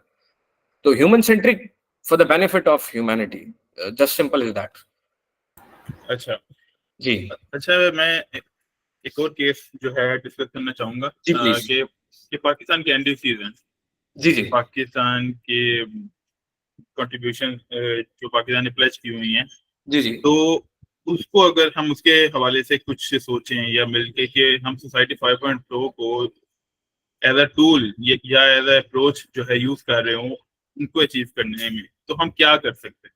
क्या हमारा वे फॉरवर्ड होना चाहिए अगर वहां हम इंटीग्रेट करना चाहें उसको अचीव करने में? अच्छा, ये बहुत ही ब्रॉड बेस्ड सवाल है, क्योंकि मैं इस साइड पे काफी ऑर्गेनाइजेशंस में काम कर चुका हूँ, नेशनली इंटरनेशनली भी।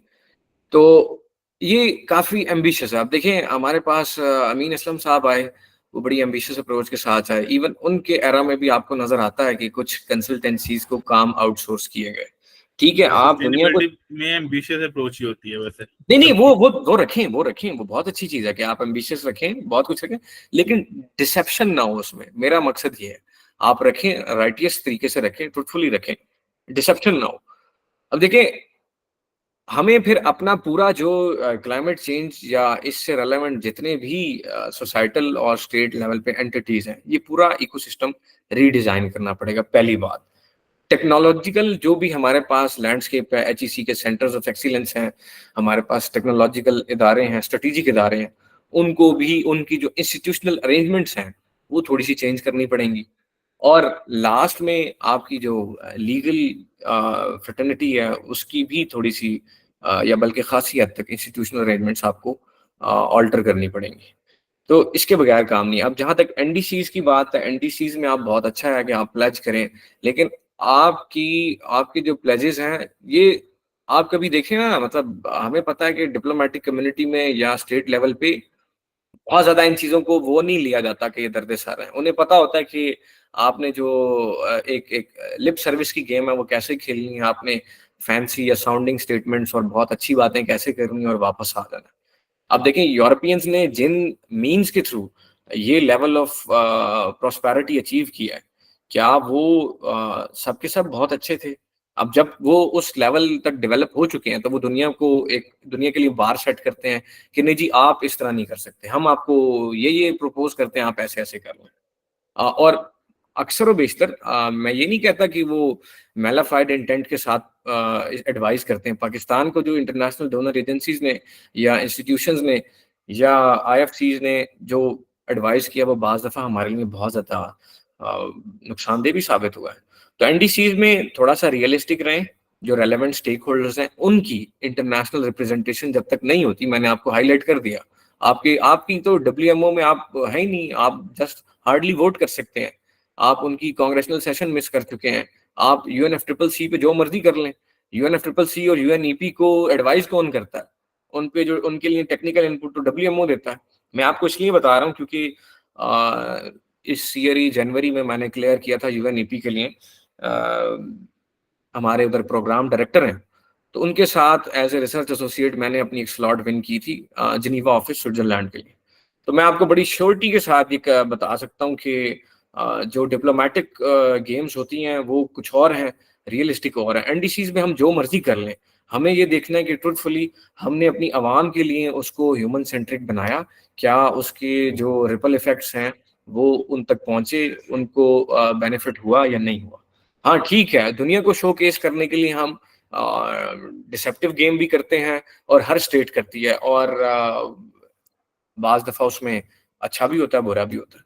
तो एनडीसीज में भी अगर आप कोई और सेक्टोरल पिन पॉइंट करते हैं एग्जांपल, तो मैं आपको उस पर भी बता देता हूँ।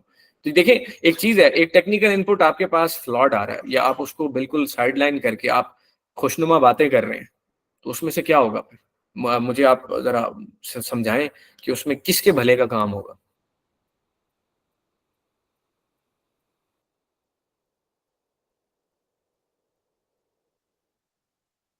मैं आपकी बात समझ नहीं सका, फिर से रिपीट करें प्लीज। बात असल में कमेंट काफी लंबा हो गया था। मैं बस ये कहना चाह रहा था कि एनडीसीज में आप देखें कि अभी जो इंस्टीट्यूशनल अरेंजमेंट है पाकिस्तान की या ग्लोबली भी, तो उसमें टेक्निकल चीजें साइड लाइन हो जाती हैं। जब टेक्निकली उसका ऑडिट नहीं होता या उनकी टेक्निकल वैलिडेशन नहीं आती, तो टिल देन वो एक साउंडिंग क्लेम ही है, वो कोई रियलिस्टिक ऑब्जेक्टिव नहीं है। मैं इसको समराइज इस तरह करूंगा जी। ठीक है। अगर जी, अगर नबील। मैंने आपको वो की थीम बताए थे ना कि आप data, strategy, policy, technology, innovation, और फिर अगर फ्यूचरिस्टिक हवाले से कोई आपका प्रिसाइज सवाल है, मैं आपको बहुत बेहतर तरीके से कोशिश करूंगा कि एड्रेस कर दूं, जी, खसूसन अगर वो श्योर। प्रोफेशनल सिनेरियो में हो तो। ओके, जी नमीर। जी थैंक यू सो मच। जी थैंक यू सो मच। आप लोगों की conversation was very enlightening and it had a lot to capture. Or I would just like to open the floor again for the question and answers if any of the participants have any. नहीं तो I believe Saad, that was all for today. नहीं, मेरा ख्याल है कि मुझे एक चीज बताई थी मोहम्मद ने कि आप नहीं बल्कि हमारे जो पायनियर सेशन था उसमें कहा था कि हम करियर प्रोस्पेक्ट्स और इस हवाले से भी कुछ गुफ्तगू करेंगे, तो अगर उसमें किसी का क्वेश्चन हो तो मैं बहुत बेहतर हो जाएगा कि मैं आपको उस पर कुछ इनपुट दे दूं, क्योंकि आई बिलीव कि सब अभी अर्ली एंट्रेंट ही हैं प्रोफेशनल सर्विसेज में, तो उनके लिए काफी बेहतर हो जाएगा। हाँ, that's why I just opened the floor for question answers. If anyone has any, so you can just throw in your questions.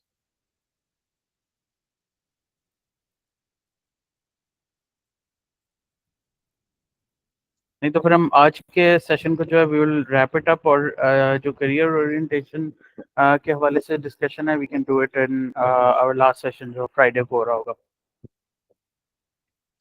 अच्छा, इसमें मैं लास्ट कंक्लूडिंग एक दो कमेंट कर दूं अगर आपकी इजाजत हो तो। जी प्लीज।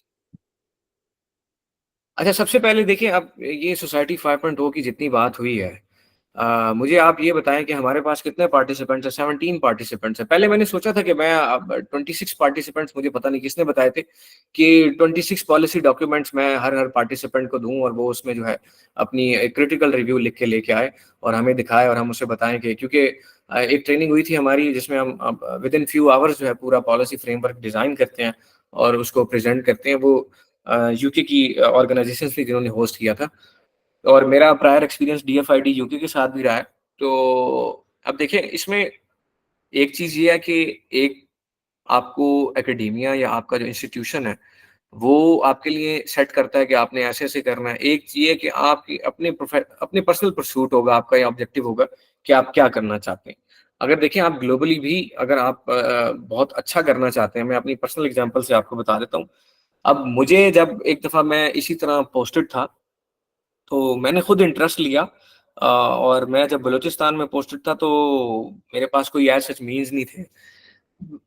मेरे ख्याल से एक हमारा इवेंट था जिसमें ड्राउट पे इनपुट मांगी गई, तो मैंने फौरन जो है वो राउटलेज की हैंडबुक ना सिर्फ डाउनलोड की, मैंने कराची भेजी कि वो प्रिंट करके मुझे भेजें, क्योंकि वहाँ पे ऐसी फैसिलिटी नहीं थी कोयटा में। और फिर उसके बाद मैंने पढ़ा और इरानियन साइंटिस्ट के साथ कोलैबोरेट किया। फिर उन्होंने मुझे रेफर किया उधर स्वीडन में जीडब्ल्यूपी, जिसके अंदर 200 ऑर्गेनाइजेशंस हैं वाटर पार्टनरशिप पे। उन्होंने मुझे गाइडिंग डॉक्यूमेंट सिर्फ 2 दिन में फ्री ऑफ कॉस्ट भेजे कराची, और 7 दिन बाद वो कराची से मुझे कोयटा मिले। मैं आपको एक बात बताऊं सिंपली, आप कुछ करना चाहते हैं या नहीं करना चाहते, आप अपने आप को खुद कॉलर से पकड़ के जितना काम करवाएंगे, सेल्फ ड्रिवन होंगे, उतना बहुत बेहतर रहेगा। और मैं आपको बहुत अच्छी एक अपनी ऑब्जर्वेशन बता दूं कि पाकिस्तान में अगर आप अर्ली एंट्रेंट को इंटरव्यू करें तो उसे पाकिस्तान सेंट्रिक बहुत सारी चीज़ों का नहीं पता होता। ग्लोबली तो वो बता देगा कि ये रिपोर्ट है ऐसे ऐसे। इवन अगर आप रिपोर्ट्स की कॉम्प्लेक्सिटीज में उसे ड्रैग करें और उसको कहें ये मुझे बताओ कि इसका रिसर्च डिज़ाइन क्या होगा या इसको किस तरह से कैलकुलेट किया गया होगा, तो वो वहाँ पे जो है क्रैश कर जाती है सारी बात। तो मैं रिक्वेस्ट करूंगा कि आप ग्लोबली जो हमारे गाइडिंग डॉक्यूमेंट्स हैं यूएनईपी के, यूएनएफसीसीसी के, डब्ल्यूएमओ के या दीगर रेगुलेटरी और गवर्निंग बॉडीज के, उनको पढ़ें। सेकेंडली, आप अपनी केस स्टडीज जनरेट करें, चाहे वो अच्छी हैं या बुरी। जब तक आप एक किसी का एक डोमेन स्पेसिफिक या सेक्टोरल एनालिसिस नहीं करते, आप अपने आप को आपको खुद नहीं पता चलेगा। आप अगर एक रॉ हैंडेड होके आप कोशिश तो करें कि ठीक है जी, अच्छा ये इनकी कोई लेट से फलां पॉलिसी है, अब इसको एनालाइज करना है और पाकिस्तान के सिनेरियो में चले मैं डिस्ट्रिक्ट लेवल पे ही एक स्टडी कर लेता हूँ। हमने इसी तरह एक कलेक्टिवली एफर्ट करके मुझे पूल इन किया, एक जॉइंट एफर्ट थी पाकिस्तान फूड सिस्टम्स डैशबोर्ड की, और उसमें हमने बहुत अच्छा इनपुट दिया। हमने लम्सी नेशनल कंप्यूटेशनल मॉडलिंग टीम को इन्वॉल्व किया, उन्होंने बहुत अच्छा काम करके दिया। कोलंबिया यूनिवर्सिटी को किया, UNFAO को किया, हमारे पास एग्रीकल्चर रिसर्च काउंसिल आई, हेल्थ सर्विसेज अकेडमी आई, बहुत अच्छा काम हुआ। तो आप भी देखिए, हमने भी आपस में मिलकर ये कोशिश की है कि हमारे पास हर तरह का डाइवर्सिफाइड टैलेंट आए और वो बहुत अच्छा काम करे। और ये मुझे क्लिक की थी चीज़, क्योंकि international genetically engineered machines IGEM competition था, उसमें मेरा एक दोस्त था हारिस, उन्होंने ये जो इंस्टीट्यूट ऑफ इंटीग्रेटिव बायोसाइंसेज है पेशावर में, उनके साथ मिल के काम किया था फिश की जेनेटिक इंजीनियरिंग पे। और जैसे ही आप उसे पोल्यूट वाटर में रिलीज करते थे तो उसकी जो स्केल्स हैं उनका कलर चेंज होता था, और उनको मेरे ख्याल से US में 2nd पोजीशन मिली थी। वहां से मुझे आइडिया क्लिक किया कि आपने जब भी कोई बड़ा काम करना है तो आपके पास मुख्तलिफ डोमेन के एक्सपर्ट्स या इवन कुछ ना भी जानते हो तो उनकी अगर आपके पास एक पूल एस्टैब्लिश हो जाता तो वो बहुत अच्छा कर सकता है। और बाकी मेरे ख्याल से अभी कोई करियर का आपने कोई अलग से रखा हुआ है तो मैं कोशिश करूंगा कि आपको अच्छी रेपोजिटरीज दे सकूं ग्लोबली, जहाँ पे ग्लोबल जॉब पोस्टेड होती हैं। और मैं ये नहीं रिकमेंड करूंगा कि आप, अगर हमारे पास कोई अच्छा रिसर्चर है या अच्छा ग्रेजुएट है BSMS या PhD का, वो अपने आप को सिर्फ थोड़ी सी एक तनख्वाह के लिए जो है इधर ही धक्के खाता रहे और अपने आप को देखें, थोड़ा सा अपने आप को कैपेसिटेट करें, आप ग्लोबल मार्केट के साथ कंपैटिबल बन जाते हैं और वो आपको पिक कर लेते हैं। पिक नहीं भी करते तो आप उनके साथ रिमोट वर्किंग कर लें या जो भी असाइनमेंट बेस करें, वो आपकी मर्जी होगी। सो नवीर, मेरे ख्याल से इसको रैप अप किया जाए, और अगर किसी के कैरियर ओरिएंटेड सवाल हो तो आप ले लें या मुझे मेल कर दीजिएगा या व्हाट्सएप, या बाद का जो सेशन है उसमें देख लेंगे। हाँ, इसमें अगर आप लोग चाहते हैं कि हम जो अपने पार्टिसिपेंट्स हैं उनके साथ कोई इस तरह की स्टडी कंडक्ट करें या एक पूरी स्टडी डिजाइन करें, तो मैं ऑल इन हूँ। मैं आपको इवनिंग्स में टाइम दे सकता हूँ, वीकेंड्स पे बेहतर तरीके से, क्योंकि इवनिंग्स बाद नहीं भी टाइम एडजस्ट हो पाता। तो आप इसमें जरूर रखें। देखें, अगर आप ये आपने कह दिया इसका लीडरशिप बूट कैंप, अगर आप यहाँ से लीडिंग रोल या लीड करने के टूल्स, टेक्निक्स या इनसाइट्स नहीं लेके जाते तो मेरा ख्याल है हम भी जो है इसमें फेल होंगे और आप भी फेल होंगे। तो ट्रू इंटेग्रिटी और ऑनेस्टी यही है कि हम आपको कंपेल करें कि आप जो थोड़ा सा हार्ड पाथ है उस पर ट्रैवल करें और मीनिंगफुल तरीके से अपने आप को कैपेसिटेट करें। उसके लिए एज अ मीन्स नमीर और इबादत वगैरह ये लोग काफ़ी अच्छा काम कर रहे हैं, इनकी बहुत अच्छी एक्सपर्टीज़ भी है, और मेरे सारे सीनियर्स हैं। मैं आप लोगों से भी सीखूंगा, कुछ आपको सिखाऊंगा, तो ये एक बहुत अच्छा हेल्दी एक्सचेंज भी रहेगा। मेरे ख्याल से अब इसको रैप अप करते हैं। नवीर, आपने अगर कुछ इसमें कहना हो तो आप कह दीजिए प्लीज। नहीं, thank you so much Saad. और मेरा ख्याल है कि what I will do, I will add you and Ahmad and I guess doctor Wajiya too in the group, in the WhatsApp group जहाँ पे हमारे सारे पार्टिसिपेंट्स हैं, ताकि ड्यूरिंग दिस वीक जो है स्पेसिफिकली फॉर सोसाइटी 5.0, उसमें ये आप लोग जो हैं वो आपस में बेहतर तरीके से इंटरेक्ट कर सकें। And I would really like कि अगर कुछ रिसोर्स मटेरियल है, कुछ रीडिंग मटेरियल है to comprehend the concepts of society 5.0 better, तो आप जरूर हमारे पार्टिसिपेंट के साथ जो है वो व्हाट्सएप ग्रुप में शेयर कीजिएगा। बाकी I don't suppose there is any further question, तो हम इस सेशन को यहाँ रैप अप करते हैं एंड इंशाल्लाह we'll meet again on Wednesday same time at 5:30. So until that time, take care and Allah Hafiz. Allah Hafiz. Allah Hafiz. Thank you very much. Thank you very much.